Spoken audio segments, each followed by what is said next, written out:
Salam sejahtera, terima kasih karena bersama dengan saya di Nazilin Unity Channel. Ini berita terkini yang kita terima daripada satu sumber yang kita dapat dan sumber paling dipercayai. Rupa-rupanya terbongkar akhirnya tujuan Rafizi bersama dengan beberapa orang ahli parlimen membuat sidang media.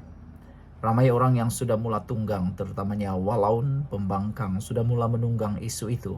Apabila Rafizi memberikan kenyataan yang gantung atau tergantung yang menjadi tanda tanya dan menjadi spekulasi. Biasalah, pembangkang atau Walaun akan guna apa saja cara untuk dispin, dicari guna untuk menjatuhkan kerajaan perpaduan sekarang.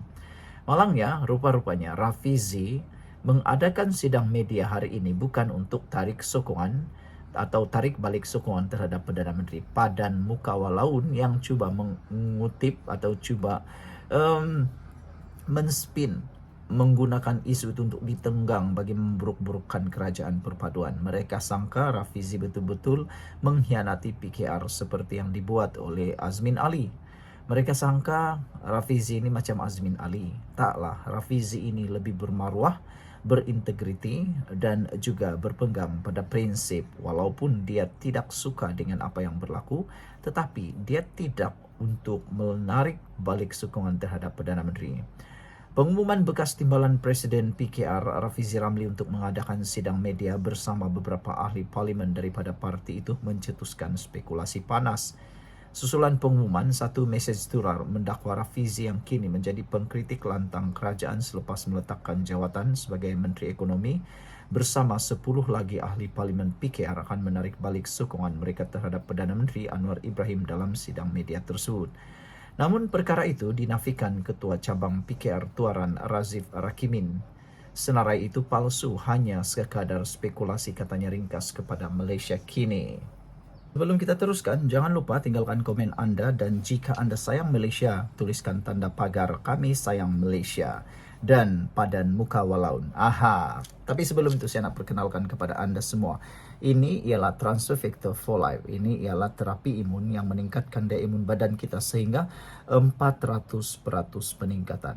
Secara umum dan ringkasnya, kita kena penyakit kerana imun badan kita yang lemah. Kita kena penyakit kerana imun badan kita yang menjadi bodoh. Dengan peningkatan daya imun badan kita, kita boleh sembuh daripada semua jenis penyakit. Dengan imun badan kita yang dididik menjadi bijaksana, imun badan kita akan bijak dan melawan penyakit daripada dalam. Saudara, peningkatan daya imun badan yang dididik juga boleh memberikan pengharapan baru kepada anda semua. Jika sebelum ini anda seperti tiada harapan lagi, inilah jalan harapan baru bagi anda. Dapatkan produk ini melalui nombor telefon yang tertera, dan produk ini diterima oleh semua doktor-doktor di seluruh dunia, diperakui oleh seluruh doktor di seluruh dunia, halal dan juga lulus KKM. Terima kasih. Dan ingat, jangan bertangguh-tangguh, dapatkan produk ini segera. Baiklah saudara-saudara sekalian, apa yang mengejutkan kita ialah difahamkan sidang media yang dilangsungkan di pejabat ahli parlimen Subang, Wong Chen, itu adalah berkenaan isu-isu nasional sahaja. Rafiz Razik menjelaskan bahawa mereka yang akan hadir pada sidang media itu adalah wakil rakyat yang menyokong Rafizi semasa pemilihan parti pada Mei lalu. Selain Wong, seorang lagi yang turut dinamakan dalam mesej tular itu ialah Naib Presiden PKR Chang Lih Gang. Chang yang juga Menteri Sains, Teknologi dan Inovasi bagaimanapun dijadual menghadiri pelancaran program sains di Kuala Lumpur pada waktu yang sama dengan sidang media Rafizi. Rafizi tewas dalam perebutan jawatan timbalan Presiden PKR pada Mei lalu yang membuah kepada peletakan jawatannya sebagai Menteri Ekonomi. Penghujung bulan lalu, dia meluahkan rasa pesimis terhadap rancangan kerajaan untuk menyemak dan menstruktur semula rancangan Malaysia ke-13 dalam tempoh yang singkat. Dokumen RMK-13 dipelopori Kementerian Ekonomi di bawah Rafizi sebelum ini. Rafizi juga menyatakan kebimbangan terhadap kemungkinan berlaku krisis dalam badan kehakiman susulan persaraan Tengku Maimun Tuan Mat sebagai Ketua Hakim Negara. Pemerhati politik melihat ini sebagai kemunculan semula Rafizi yang suatu ketika pernah dikenali kerana kerap mendedahkan skandal kerajaan melalui sidang media. Jadi, adakah akan berlaku yang mana kejutan besar? Menurut JBK dalam ruangan komen, begitulah pemimpin politik bila kalah dalam pemilihan ketua, mulailah menampakkan wajah yang sebenar. Dahulu Azmin Ali, kini Rafizi. Tak lama lagi Lafizi akan masuk ke gelanggang bersatu bersama Zuraida, katanya. Oh, itu yang saya tak percayalah. Saya tak percaya beliau akan bersama Azmin dan juga Zuraida. Adalah cita-cita yang terpendam, kata Green Beer. Mungkin cita-cita dan matlamat untuk jadi PM tidak kesampaian, terkubur begitu saja. Sekian untuk kali ini. Jangan lupa tinggalkan komen Anda. Sila tekan butang subscribe. Bye-bye. Salam sejahtera, terima kasih karena bersama dengan saya di Nazilin Unity Channel. Pendedahan daripada ahli PKR dan Rafizi kali ini memang mengejutkan kita semua. Rafizi menyatakan bahwa akan ada, dijangka akan ada halat 7 baharu yang akan diumumkan oleh beberapa ahli PKR, ahli parlimen PKR dan Rafizi. Ahli Parlimen Pandan, Datuk Seri Rafizi Ramli bersama beberapa ahli Parlimen PKR yang lain dijangka mengumumkan halat 7 baharu dalam politik menerusi sidang akbar khas pada hari ini. Menurut sumber dalaman parti, pengumuman rasmi akan dibuat sendiri oleh Rafizi yang juga bekas timbalan Presiden PKR. Kata Rafizi, tunggu sahaja pengumuman rasmi yang akan dibuat, katanya kepada Sinar Harian. Terdahulu, Rafizi menerusi satu hantaran di aplikasi X pada Ahad memaklumkan bahawa sidang media berkenan akan berlangsung di Pusat Khidmat Rakyat Parlimen Subang pada jam 9 pagi. Sidang media tersebut turut akan disiarkan secara langsung di platform media sosial bekas Menteri Ekonomi itu. Bagaimanapun tidak diketahui tujuan sidang media terbabit diadakan memandangkan Rafizi tidak memperincikan maklumat lain. Sementara itu, hantaran Facebook oleh bekas Setiausaha Koordinasi Penerangan PKR, Iswardi Morni, menimbulkan tanda tanya dipercaya mempunyai kaitan dengan situasi yang berlaku dalam parti berkenan. Sebelum kita teruskan ulasan kali ini, jangan lupa tinggalkan komen Anda dengan tanda pagar kami benci ketidakstabilan. Kami benci ketidakstabilan. Saya juga ingin memperkenalkan kepada Anda semua, ini adalah Transfer Factor for Life. Ini ialah terapi imun yang meningkatkan daya imun badan kita sehingga 400%. Secara umumnya, kita kena penyakit karena daya imun badan kita yang bodoh. Secara umumnya, kita tak sembuh-sembuh daripada sebarang jenis penyakit karena imun badan kita yang tidak kuat lagi. Imun badan yang lemah dan imun badan yang bodoh tidak akan melawan penyakit dari dalam ataupun dari luar badan kita. Apabila imun badan kita tidak kuat melawan, kita tak akan sembuh daripada sebarang jenis penyakit. Cepat dapatkan produk yang diperakui oleh doktor-doktor di seluruh dunia dan juga doktor di Malaysia ini. Produk ini juga diluluskan oleh KKM dan juga halal.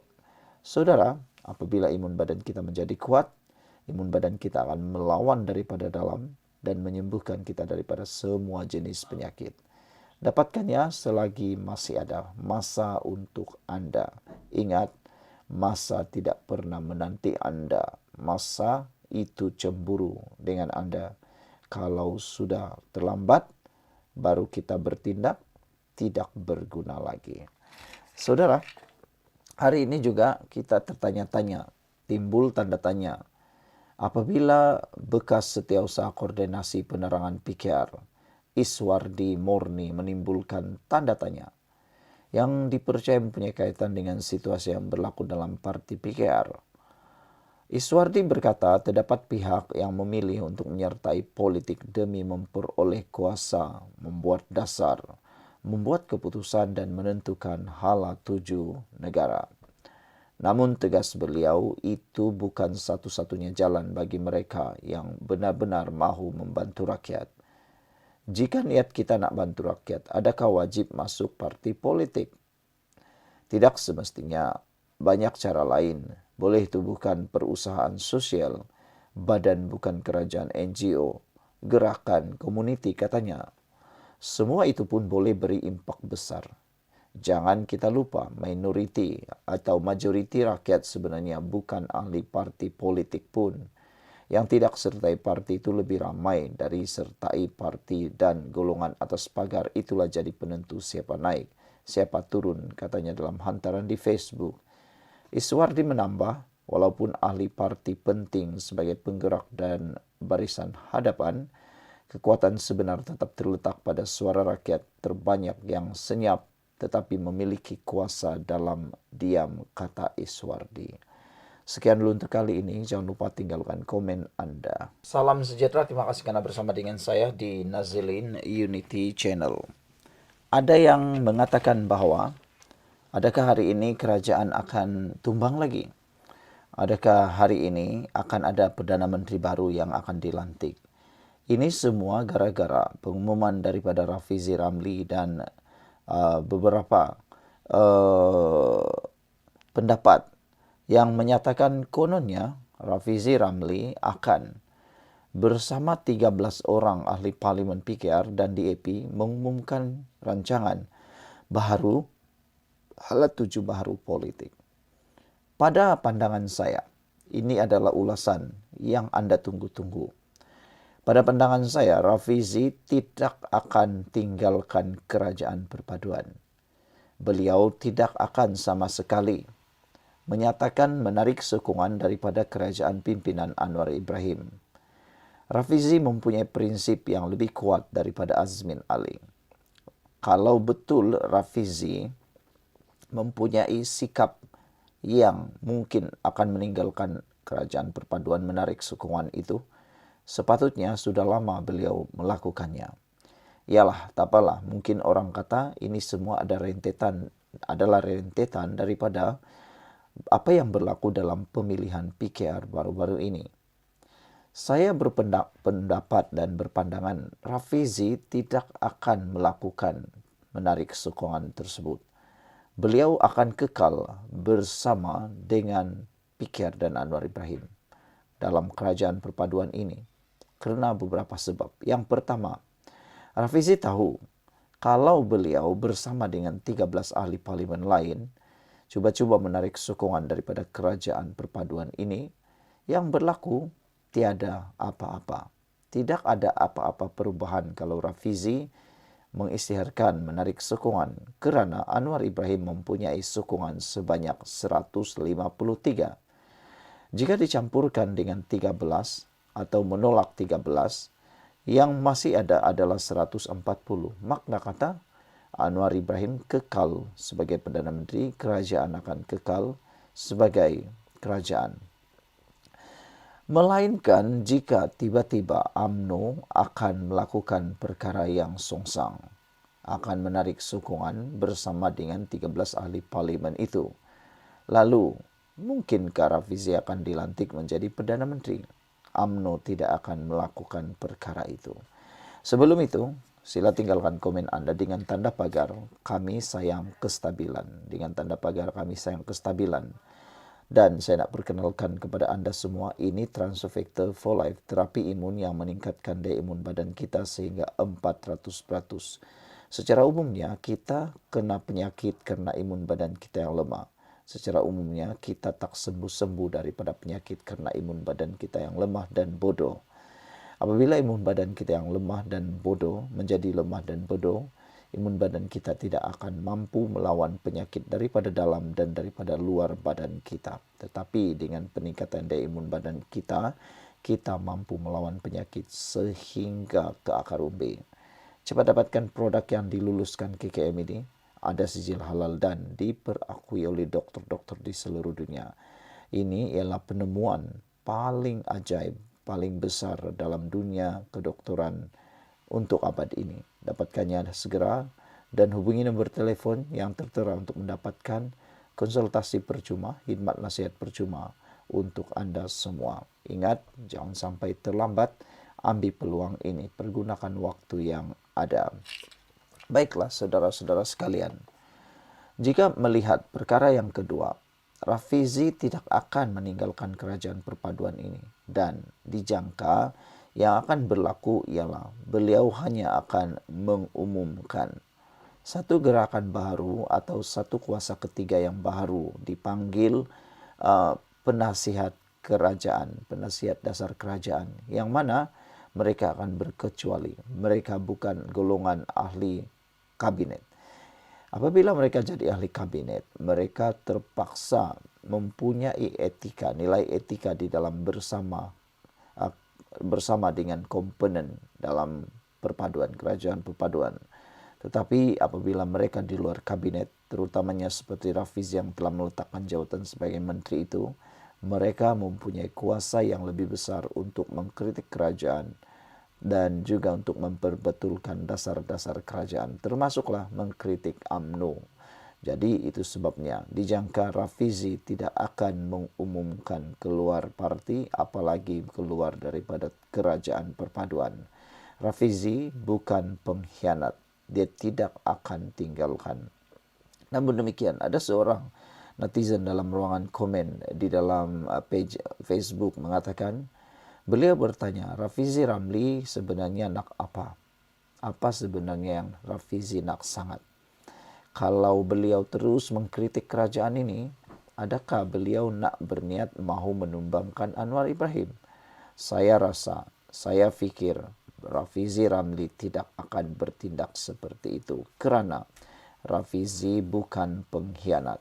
Rafizi mempunyai pendirian yang teguh. Sekian dulu untuk kali ini. Jangan lupa tinggalkan komen Anda untuk isu yang hangat ini. Kita jumpa lagi. Bye-bye.